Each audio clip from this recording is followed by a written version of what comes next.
할렐루야. 오늘 이 저녁에는 베델로 올라가자라는 제목을 가지고 말씀을 좀 전하려고 합니다. 몇 달 전에 있었던 일입니다. 서점에서 책을 사고 이제 지하철 타고 집에 가고 있는데 그날따라 너무 피곤한 거예요. 너무 피곤해서 꾸벅꾸벅 졸고 있는데 눈을 딱 떠보니까 제가 내려야 될 목적지인 도봉산역을 알리는 안내방송이 나오기 시작했어요. 그래서 헐레벌떡 일어나서 지하철 밖으로 나왔어요. 그런데 너무 급하게 나오다가 사온 그 책이 들어있는 봉투를 놓고 내린 거예요. 근데 그때 또 지하철에서 안내방송이 들리기 시작했습니다. 출입문이 닫힙니다. 출입문이 닫힙니다. 다음 열차를 이용해 주세요. 다들 자동차가 있어서 지하철 안 타시죠? 이런 방송이 나와요. 순간 그때 생각을 했어요. 책이 한 권밖에 안 되고 중고 서점에서 싸게 샀으니까 이것을 그냥 놓고 갈 것인가, 아니면 창피함을 무릅쓰고 저 좁은 출입문으로 슬라잉해서 들어갈 것인가 심히 고민을 하기 시작했습니다. 그리고 잠깐의 시간이 지난 다음에 책을 살려야 된다라는 생각을 가지고 출입문이 닫히는데 몸이 끼어가면서 슬라잉해서 지하철 안으로 들어갔어요. 그런데요, 때마침 제 옆에 있던 안주머니가 그 봉투를 출입문 바깥으로 던져버린 거예요. 그러니까 저는 이쪽으로 들어가고 그분이 이쪽으로 던져버리고, 그리고 출입문이 닫혔어요. 지하철이 출발했습니다. 근데 그때만 생각하면 아직도 어이가 없어요. 그분은 선의로 그런 일을 하셨는데 저한테는 도움이 안 됐죠. 이런 어처구니 없는 일, 아마 저와 비슷한 경험들이 있으실 수도 있고 없으실 수도 있을 거예요.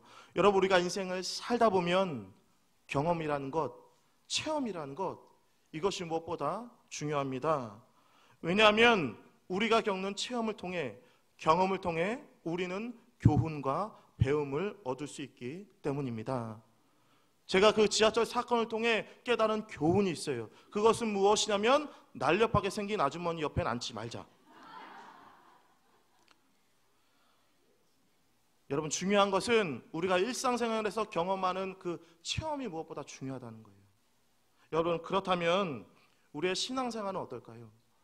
우리가 신앙생활함에 있어 하나님을 보고 듣고 느끼고 체험한 그것들이 중요할까요? 중요하지 않을까요? 중요합니다. 신앙생활, 기독교는 체험의 종교예요. 그렇기 때문에 체험이라는 것이 무엇보다 중요합니다. 그래서 간혹 권사님들 가운데 목장 모임을 할 때 내가 이런 신앙의 경험을 했다, 신비한 체험, 기도의 응답을 자랑 삼아 이야기를 하는 것을 보게 돼요. 그런데요, 우리가 신앙생활 함에 있어 이 체험, 경험보다 더 중요한 것이 있습니다. 그것이 무엇인지 아세요? 그것은 변화라는 거예요. 변화. 아무리 많은 체험을 하고 아무리 많은 경험을 하더라도 그 사람의 신앙이, 그 사람의 인격의 변화가 없으면 그 경험은 무용지물이라는 거예요. 여러분, 우리가 인생을 살아갈 때 얼마나 많은 하나님으로부터의 경험을 취했냐, 그것이 중요한 것이 아니라 그 경험을 통해 우리가 얼마나 인격적으로, 신앙적으로 성장하고 변화됐는가, 그것이 중요하다는 거예요. 오늘 본문 말씀을 보기 전에 창세기 32장 말씀을 보시면 야곱의 일생에 정말 큰 경험을 하게 돼요. 우리가 너무나 잘 아는 말씀이죠. 야곱이 얍곡강 나루터에서 놀라운 경험을 하게 됩니다. 그 경험이 뭘까요? 하나님의 사자와 씨름이에요. 그리고 나서 환도뼈가 부러지는 그런 삶의 극적인 경험을 하게 되었습니다. 이것은 분명히 놀라운 경험이었어요. 이곳에서 야곱은 하나님을 만났고 하나님은 그에게 이스라엘은 새로운 이름을 지어 주셨어요. 그리고 10년의 시간이 지났습니다. 10년 동안 아브라함은 새롭게 지어진 이스라엘이라는 이름에 합당한 삶을 살지 못했다는 거예요. 그런 놀라운 신앙의 경험이 있었지만 10년 동안 변화되지 않은 신앙과 인격으로 살아갔다는 거예요. 그는 아직도 승리하지 못했고 그는 아직도 변하지 못했으며 그의 존재는 여전히 그대로의 모습이었다는 거예요. 여러분, 그러면 이것이 주는 교훈이 무엇이냐는 거예요. 그것은 신앙생활에서 체험이라는 것은 무엇보다 중요하지만 그 한 번의 체험이 그 사람의 인격과 신앙을 변화시키기가 어렵다는 거예요. 쉽지가 않다는 것입니다. 그렇기 때문에 내가 변화된 인격, 변화된 신앙, 하나님께서 기뻐하시는 신앙으로 성장하길 원한다면 날마다 하나님과의 교제, 하나님과의 관계, 무엇보다 하나님 향한 예배를 통해 우리는 변화될 수가 있다는 거예요. 여러분, 체험이 중요한 게 아니에요. 하나님과의 관계, 교제, 예배가 무엇보다 중요하다는 것입니다.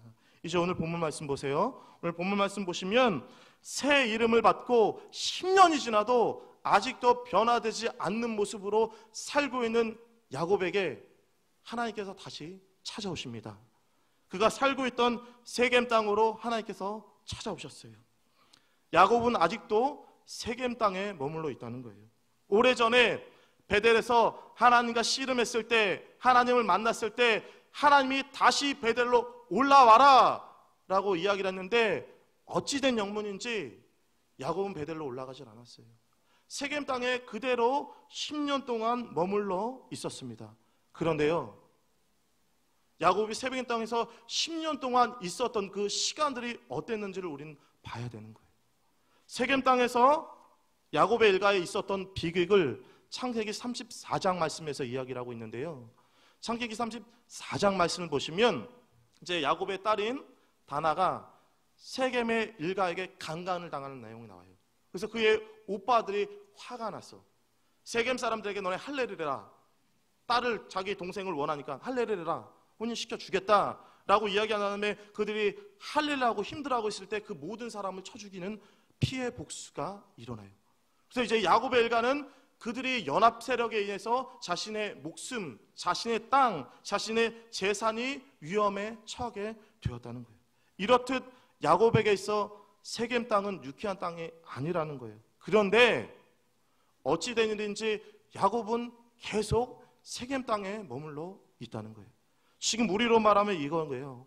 하나님이 우리를 만나주시고 우리가 체험을 했지만 여전히 우리는 변화되지 못하고 여전히 우리는 승리하지 못하고 주님이 원하시는 인생으로 살아가지 못하며 세겜 땅에 묶여서 영적으로 타락하고 나태하고 죄악된 모습으로 좌절받고 고통받고 여전히 성장하지 못하는 모습으로 살아가고 있는 우리의 모습을 지금 야곱이 대변하고 있는 거예요.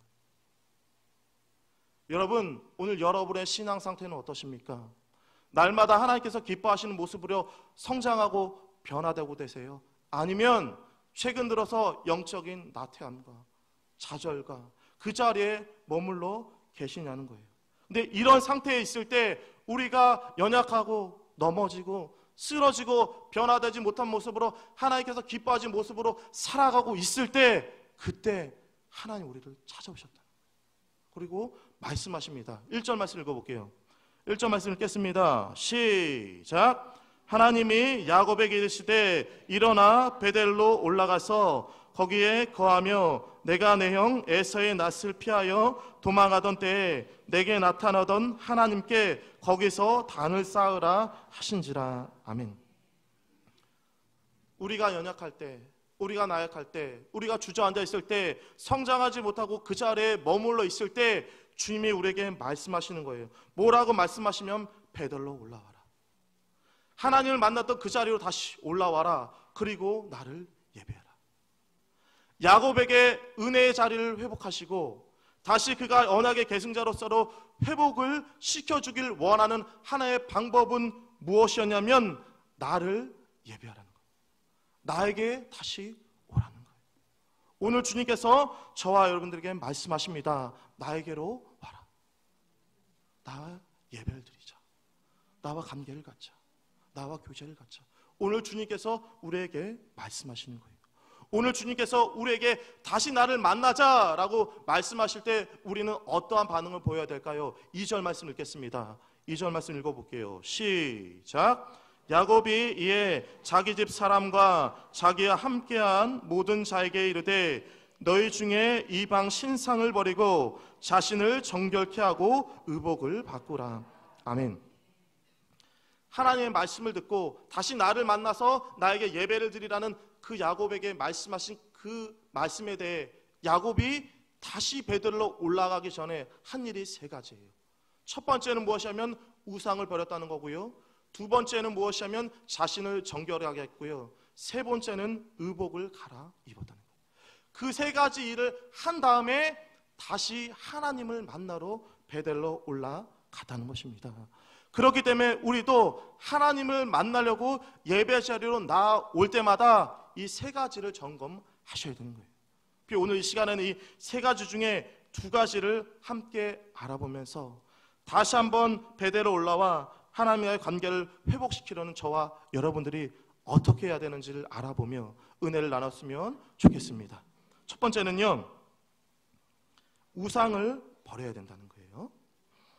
자, 지금 하나님의 베델로 올라오라는 그 말씀을 듣고 야곱이 제일 먼저 한 일은 무엇이냐면 자기 가족들의 신앙 상태를 점검하면서 우상을 확인해 봤어요. 그때 야곱의 눈에 들어오는 게 어떤 거였냐면 당시에 야곱이 사랑했던 그 아내 라헬이 가지고 있었던 우상인 드라빈이 눈에 들어왔을 거예요. 그리고 야곱의 종들이 하란에서 가지고 왔거나 세겜의 포로들이 가지고 있던 신상들이 눈에 들어왔을 거예요. 특별히 우상 가운데 그가 사랑하는 라헬이 가지고 있었던 이 드라빈이 눈에 들어왔을 거예요. 이 라헬이 남편 야곱을 함께 이제 그의 아버지인 라반의 집에서 나올 때 그 아버지 것 중에 하나를 도적질해 온 곳이 있어요. 성경은 그것을 이렇게 이야기합니다. 창세기 31장 19절 말씀이에요. 때에 라반이 양털을 깎으러 갔으므로 라헬은 그 아비의 드라빔을 도적질하고. 그러니까 이제 집을 나서는 라헬이 그의 아버지의 우상인 드라빔을 가지고 왔어요. 이 드라빔이라는 것은 무엇이냐면 일종의 수호신이었어요. 수호신.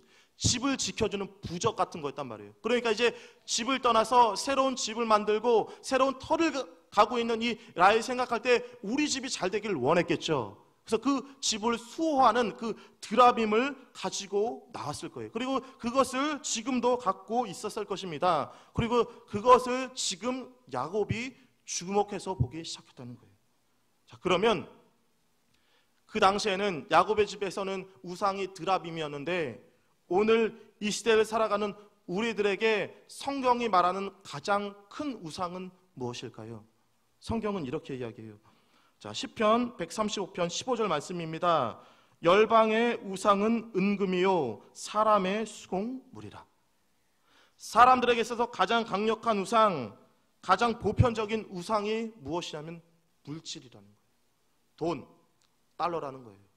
만몬 신앙, 만몬이 우리의 우상이 된다는 거예요. 평소에 돈을 너무나 좋아하는 목사님이 있었습니다. 돈이 많은 부자 목사님이 있었어요. 돈이 너무나 많으니까 걱정이 되는 거예요. 이 돈을 누가 훔쳐가진 않을까? 누가 이 돈을 가져가질 않을까? 그 돈을 어디다 놓았지만 너무나 불안한 거예요. 그래서 생각을 했습니다. 이 돈을 어디에 숨기면 안전할 것인가? 고민하다가 좋은 아이디어가 떠올랐어요. 그것이 어디였냐면 자신만 올라갈 수 있는 강대상이었어요. 강대상에 그 밑에 돈을 파묻고 그 강대상 위에 종이로 쪽지를 하나를 놨는데 그 쪽지에는 이런 글귀가 적혀 있었습니다. 주님께서 이곳에 계십니다. 근데 며칠이 지났어요. 며칠에 누군가 강대상 밑을 부수고 그 돈을 다 훔쳐갔습니다. 그리고 그곳에 쪽지 한 장에 놓여 있었어요. 그 쪽지에는 이런 글귀가 적혀 있었습니다. 주님이 부활하셔서 이곳에 안 계십니다. 여러분, 우리도 겉으로는 우상이 없다고 말할 거예요. 우리 우상 같은 거 없습니다. 우리 집에 부적 없어요. 우리 그런 거 없어요. 그러나 우리의 내면 깊숙한 곳에서는 이것이 나를 지켜줄 것이다. 이것을 나는 집착을 가진다. 이것을 믿고 있다는 드라빔이 있을 거예요. 누구에게나 우상이 있을 것입니다. 그것이 어떤 사람에게는 돈이 될 수 있고요. 어떤 사람에게는 지위가 될 수 있고요. 어떤 사람에게는 명예가 될 수 있고요. 어떤 사람은 본인 자신이 될 수가 있고요. 어떤 사람에게는 자녀가 될 수 있다는 거예요. 여러분, 우리는 누구나 우상을 가지고 살아간다는 거예요. 여러분, 그렇다면 우상의 정의가 뭐냐는 거예요. 제 우상이 뭘까요? 여러분, 우상이라는 것은요, 하나님과 나 사이에 끼어 있는 것, 하나님과의 나와 사랑하는 것을 막고 있는 일체의 것, 하나님 섬긴 일에 방해가 되는 모든 것, 그것이 바로 우상이라는 거예요. 여러분들이 갖고 있는 우상은 무엇입니까? 특별히 우리가 신약 성경을 읽어보면 하나님과의 교제를, 그 중요성을 강조하는 책이 있어요. 그 책이 무엇이냐면 요한 1서입니다. 요한 1서는 어떻게 우리가 하나님과 교제할 것인가, 어떻게 하나님과 우리가 사귈 것인가, 그것을 이야기하는 게 요한 1서예요. 근데 그 요한 1서에서 이야기를 합니다. 하나님과의 교제, 하나님과의 관계를 가로막는 가장 큰 방해물이 있다. 그것을 우리는 없애야 된다라고 이야기하면서 요한 1서를 마쳐요. 요한 1서 5장 21절 말씀입니다. 자녀들아, 너희 자신을 지켜 우상에서 멀리하라. 뭐라고 이야기하고 있는 거예요? 우리가 하나님께 나아가는데, 하나님과 관계하는데, 하나님께 살아가는데 가장 큰 장애물이 무엇이냐면 우상이라는 거예요. 우상. 여러분, 정말 일평생 하나님을 예배하며 하나님과 교제하는 삶을 살기를 원하십니까? 그렇다면요, 우상을 멀리 하셔야 되는 거예요. 우리가 하나님을 만나고 그분의 은혜를 받기 위해서는 먼저 우리 안 박혀 있는 우상을 버리셔야 되는 거예요. 우상의 요소를 철저히 제거하셔야 됩니다. 그래야 할 때 하나님께서 우리를 다시 만나 주실 거예요. 그리고 하나님께서 우리 삶에 풍성한 은혜와 축복을 내려 주실 것입니다. 부디 저와 여러분들이 우리 안팎에 있는 모든 우상을 제거하여 다시 한번 하나님을 만나며 하나님의 주시는 은혜들 누리기를 주님의 이름으로 축복합니다. 자, 두 번째는요, 정결해야 된다는 거예요. 정결해. 야곱은 자신과 함께 모든 사람들한테 뭐라고 명령하냐면 정결해라 라고 이야기를 해요. 여기서 자신을 정결케 하라는 것은 더러운 것을 씻는다, 세수한다, 목욕한다, 그런 것을 이야기하는데 더 깊이 있게 이야기하는 것은 무엇이냐면 하나님 앞에서 우리의 마음을 정결하는 거예요. 즉 과거의 우상을 섬기고 하나님의 말씀에 순종하지 못한 모든 것을 회개하고 마음을 정결하게 하자라고 이야기하면서 더 나아가서 세겜 땅에 머물지 않고 하나님 기뻐하시는 베델로 나아가자, 거기까지가 바로 자신을 정결케 하라는 거예요. 그러니까 우상을 제거하는 걸 소극적인 결단이라고 이야기하면 자신을 정결케 하는 것, 그것은 적극적인 결단이라고 이야기할 수 있는 거예요. 질문 하나 합니다. 여러분의 일평생의 소원이 무엇이에요? 여러분의 일평생의 소원이 무엇입니까? 누군가 저에게 목사님의 일평생의 소원이 무엇입니까? 라고 물어보면 저는 이렇게 말할 거예요. 저의 일평생의 소원은 하나님께 쓰임 받는 것입니다. 비록 연약하지만, 비록 나약하지만, 비록 부족하지만, 아는 것이 없지만 일평생 그래도 하나님께 쓰임 받을 수 있다면 그 삶은 진짜 행복할 거다. 아마 이 소원은 저의 소원일 뿐 아니라 여러분들의 소원일 거라는 거예요. 그러면 우리가 누구나 하나님께 쓰임 받는 인생을 살기를 원하는데 어떻게 해야 하나님께서 우리를 쓰시냐는 거예요. 누구나 다 쓰임 받기를 원하는데 하나님은 어떤 사람을 쓰시냐는 거예요. 우리는 야곱의 이야기를 통해 그것을 알 수 있는데 그것은 무엇이냐면 바로 정결케 해야 된다. 여러분, 하나님은 깨끗한 그릇을 쓰신다는 거예요. 작은 그릇, 큰 그릇, 그게 중요한 것이 아니라 하나님은 깨끗하고 정결한 그릇을 쓰신다는 거예요. 여러분, 지금 대신방 기간입니다. 담임 목사님과 부교육자 제가 가면 더러운 그릇으로 차 대접하는 분 있어요, 없어요? 없어요. 어느 목장 가니까 그날을 위해서 준비한 깨끗하고 새 그릇을 내놓는데 인간 목회자를 대접하는데도 그러시는데 하나님은 어떻게 했냐는 거예요. 여러분, 하나님은 우리가 깨끗한 그릇이 되기를 원하세요. 그리고 우리를 사용하기를 원한다는 거예요. 출애굽한 이스라엘 백성들이 하나님께서 약속하신 젖과 꿀이 흐르는 이 가나안 땅에 들어갈 때 그들은 반드시 요단강을 건너야 했어요. 하나님께서 이제 요단강을 건너려는 그 이스라엘 백성들에게, 그들을 지도하는 여호수아에게 요단강을 건너기 전에 하신 말씀이 있어요. 여호수아 3장 5절 말씀입니다. 여호수아가 또 백성에게 이르되 너희는 스스로 성결케 하라. 여호와께서 내일 너희 가운데 기사를 행하시리라. 뭐라고 말씀하시는 거예요? 하나님께서 우리 삶에 기적을 이루실 건데, 역사를 이루실 건데 그 전에 너희들이 먼저 깨끗해져야 된다. 이런 정말 내 삶에 하나님의 기적이 일어나길 원하고 하나님 내 삶 가운데 살아계시는 것을 증거하는 삶을 살기를 원한다면 여러분 먼저 정결해지셔야 돼요. 먼저 깨끗해지셔야 되는 거예요. 내가 거룩하니 너희도 거룩하라 라고 주님의 말씀에 우리는 응답하는 삶을 살아야 되는 거예요. 결혼을 앞둔 연인이 그릇을 사러 갔어요. 그런데 남편 된 이 신랑이 비싼 그릇보다 싼 그릇 쪽으로 가고 있는 거예요. 계속 싼 그릇만 보는 거예요. 그러니까 그 사장님이 조용히 그 남자 옆에 가서 귓속말로 이렇게 얘기했어요. 결혼해서 설거지하기 싫으면 비싸고 깨끗하고 깨지기 쉬운 걸 사세요. 공감되세요? 저는 설거지를 잘 안 해서 모르겠습니다. 그럼 디모데후서 2장 말씀 보시면 사도 바울이 그릇에 대한 비유로 하나님의 나라의 중요성의 원리를 이야기해요. 디모데후서 2장 20절 말씀입니다. 큰 집에는 금과 은의 그릇이 있을 뿐 아니요 나무와 질그릇도 있고 귀 쓰는 것도 있고 천이 쓰는 것도 있나니. 본절의 말씀을 보면 하나님의 나라에는 다양한 용도의 그릇이 있다는 거예요. 이것들의 쓰임도 다양한데 그 쓰임에 있어서 크게 두 가지로 나눌 수 있다는 거예요. 첫 번째는 귀하게 쓰는 그릇, 두 번째는 천이 쓰는 그릇.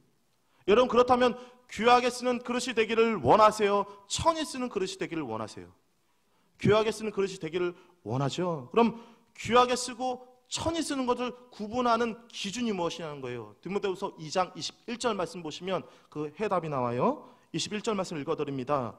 그러므로 누구든지 이런 것에서 자기를 깨끗게 하면 귀히 쓰는 그릇이 되어 거룩하고 주인의 쓰임에 합당하며 모든 선한 일에 예비함이 되리라. 자기를 깨끗해 하는 것, 이것이 바로 귀하게 쓰임받는 조건이라는 거예요. 그러나 하나님의 집에서 하나님의 말씀에 따라 정결하게 사는 사람이 귀하게 쓰임 받는다는 것입니다. 이것은 세상의 원리와 다르다는 거예요. 세상 사람들은 누군가를 선택할 때, 누군가를 쓸 때 무엇을 봐요? 능력을 봅니다. 능력. 요즘 들어서는 뭐 인성도 보고 관계도 보지만 뭐니 해도 어떤 사람은 그 자리에 쓰려면 무엇을 봐요? 능력을 봐요. 그런데 하나님은요, 사람을 쓰기 전에 능력보다 우선되게 보시는 게 있다는 거예요. 그게 무엇이냐면 깨끗함, 정결함, 그것을 우선적으로 본다는 거예요. 그렇기 때문에 우리가 하나님께 귀하게 쓰임받기를 원한다면 먼저 자신이 정결케 되셔야 되는 거예요. 어찌 보면 자신을 깨끗게 하는 것, 정결케 하는 것, 이것은 어려운 일일 거예요. 왜냐하면 능력이라는 것은 밖으로 보이잖아요. 그래서 저 사람 능력 있다, 능력 없다를 알 수 있지만 저 사람 깨끗하다, 저 사람 정결하다는 밖으로 보이는 것보다 내면적인 게 더 많기 때문에 우리가 잘 알 수가 없어요. 그런데 하나님은 우리의 내면을 갈고 닦으라고 말씀하시는 거예요. 오늘 여러분들은 하나님의 물음에 어떻게 응답하신 삶을 살고 계십니까? 내가 거룩하니 너희도 거룩하라. 이 하나님의 부르심에 아름답게 응답할 수 있는 저와 여러분들 되기를 주님의 이름으로 소망합니다. 자, 말씀을 정리하면 하나만 더 볼게요. 그럼 우리가 우상을 버리고 깨끗해지고 그리고 의복을 바꾼 다음에 베델로 올라가면 어떤 축복이 있을까요? 7절 말씀 같이 한번 읽어볼게요. 자, 7절 말씀 읽겠습니다. 시작. 그가 거기서 단을 쌓고 그곳을 엘 베델이라 불렀으니 이는 그 형의 낯을 피할 때 하나님이 그에게 거기서 나타나셨습니다. 아멘. 이전에 야곱이 이곳에 올라갔을 때 그곳을 뭐라고 했냐면 베델이라고 졌어요. 베델. 근데 다시 그곳에 올라갔을 때 그곳을 뭐라고 이야기하면 엘 베델이라고 이야기해요. 베델의 뜻은 무엇이냐면 하나님의 집이라는 거예요. 그럼 엘 베델의 뜻은 무엇이냐면 하나님의 집의 하나님이라는 거예요. 그러니까 무슨 말이냐면은 하나님의 집에 가서 다시 하나님을 만났다는 거예요. 많은 사람들이 오늘도 하나님의 집에 오셨습니다. 근데 졸다 가시는 분들이 있어요. 하나님을 만나지 못하고 가시는 분들이 계십니다. 그것보다 안타까운 게 어디 있겠냐는 거예요.